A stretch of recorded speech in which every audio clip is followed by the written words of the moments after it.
নমস্কাৰ মোৰ অন্য এটা ভিডিঅ'লৈ আপোনালোকক স্বাগতম জনাইছোঁ। এতিয়া সময় হৈছে সন্ধিয়া 6 বাজিছে আৰু এতিয়া আমি যাবলৈ ওলাইছোঁ থিয়েটাৰ চাবলৈ। আজি থিয়েটাৰ আছে চকীখালি, মানে বঙাইগাঁও জিলাৰ চকীখালি থিয়েটাৰ আছে আৰু থিয়েটাৰ হৈছে আবাহন থিয়েটাৰ, প্ৰস্তুতি পৰাশৰ আছে তাতে। আৰু আজিৰ নাটখন হৈছে মেডাম মেনকা। এয়া আমি সকলো চকীখালিত আহি পালোহি। ইতিমধ্যে আহি পাই আমি মেলাৰ ফালে আগবাঢ়িলোঁ অলপমান। ইয়াতে মানে ৰাসৰ উপলক্ষে মেলা আহিছে আৰু এয়া দেখিছেনে আপোনালোকে আইফিল টাৱাৰ। এই আইফিল টাৱাৰটো ইয়াত মানে চিম্বলিক আকাৰত বনাইছে আৰু মানুহৰ আকৰ্ষণৰ কেন্দ্ৰবিন্দু হৈছে। আৰু এয়া চাওক মানুহ চাৰিওফালে মানুহ আৰু মানুহ একদম। আৰু এই আইফিল টাৱাৰটো দেখিও খুব বেছি ভাল লাগিছে, খুব ডাঙৰকৈ বনাইছে আৰু দেখিবলৈ খুব ভাল লাগিছে। তাৰপিছত আমি ইয়াত থিয়েটাৰৰ ফালে আগবাঢ়িলোঁ। ইয়াত থিয়েটাৰৰ ছেকেণ্ড শ্ব'ৰ কাৰণে মানুহ খুব বেছি ভিৰ হ'ব চাগৈ, বহুত বেছি মানুহ থিয়েটাৰৰ পেণ্ডেলৰ সন্মুখত। আৰু আমিও এয়া গৈছোঁ পেণ্ডেলত, এতিয়া ছিট পামনে নাই ঠিকনা নাই, গৈ আছোঁ। আৰু চাৰিওফালে চাওক মানুহ, ইয়াত বহুত বেছি মানুহ হৈছে আৰু খুব মানে একদম ভিৰ হৈছে।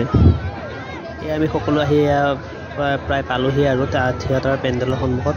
আৰু তাৰপিছতে আমি এতিয়া সোমাম সকলো একেলগে, সোমাই পেলাই এই থিয়েটাৰ উপভোগ কৰিম। ইমান ইফালে চাই দিয়া এবাৰ ক'ত আহিছা?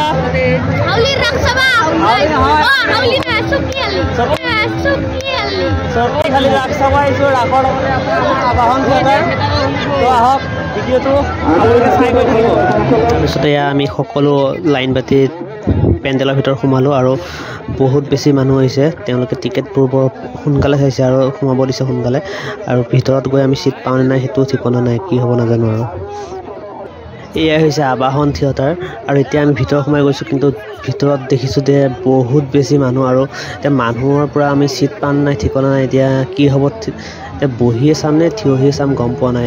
সোমাই যাওঁ আৰু মানুহ ফালে সোমাই গৈছোঁ। আৰু একেবাৰে আগত গৈ ছিট এটা পালোঁ যেন তেন, কিন্তু বহুত বেছি আগত হ'লে একদম টিঙি মেলি চাব লাগিব। আৰু এটা ছিটত আমি 3জন বহিছোঁ, ভাগিন দুটা আৰু মই। একদম কি হ'ব এতিয়া ঠিকনা নাই। আৰু এয়া আমি আহি পোৱাৰ প্ৰায় 5 মিনিটমান হোৱাৰ পিছতে থিয়েটাৰ আৰম্ভ হৈ গৈছে। এয়া আপোনালোকে চাওক আবাহন থিয়েটাৰ আৰম্ভণি। তাৰপিছত এয়া আপোনালোকে চাওক অসমৰ আটাইতকৈ জনপ্ৰিয় অভিনেত্ৰী, যাক কয় থিয়েটাৰৰ মহাৰাণী বুলি কোৱা হয়, আৰু এই মহাৰাণীৰ প্ৰস্তুতি পৰাশৰৰ এণ্ট্ৰি। সকলোৱে মেডাম বুলি মাতে, নাম কিন্তু কলিজা। তহঁতৰ দৰে গুণ্ডাবোৰৰ কলিজা চুবাই খোৱাটোৱে মোৰ নিচা।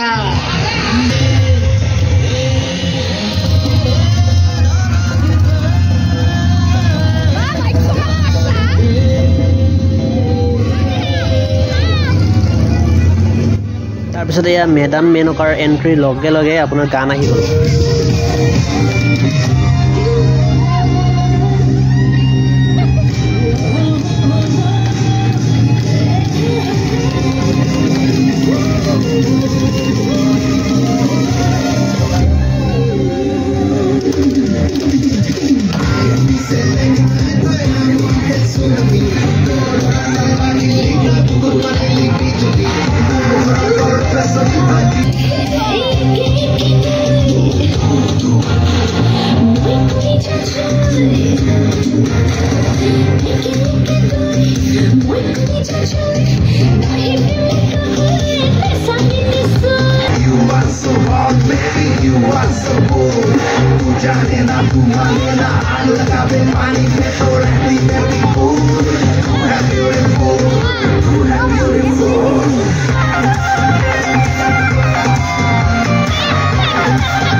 তাৰপিছত নাটকৰ শেষ পৰ্যায়লৈ আহিছে ইণ্টাৰভেল।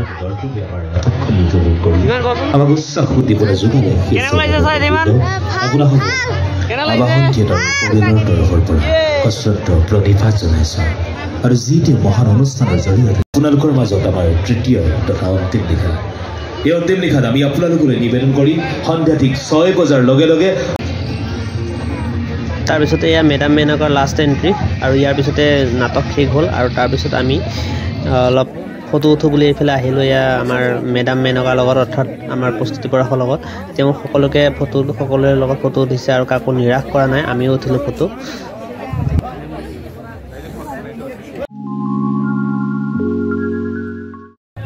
তাৰপিছত আমি ইয়াত থিয়েটাৰত চাই ফটো চটো উঠি মেলি আমি ঘৰমুৱা হৈছোঁ আৰু মানুহৰ ভিৰ বহুত বেছি কাৰণে আমি অলপ লাহে লাহে আহিছোঁ আৰু আজিৰ ভিডিঅ'টো আপোনালোকে ইমানতে শেষ কৰিলোঁ আপোনালোকলৈ আৰু যদি ভিডিঅ'টো চাই আপোনালোকে ভাল পাইছে প্লিজ লাইক কৰিব কমেণ্ট কৰিব আৰু ছাবস্ক্ৰাইব কৰিব আৰু মোক আগুৱাই যোৱাত আপোনালোকে সহায় কৰিব বুলি আশা কৰিলোঁ ধন্যবাদ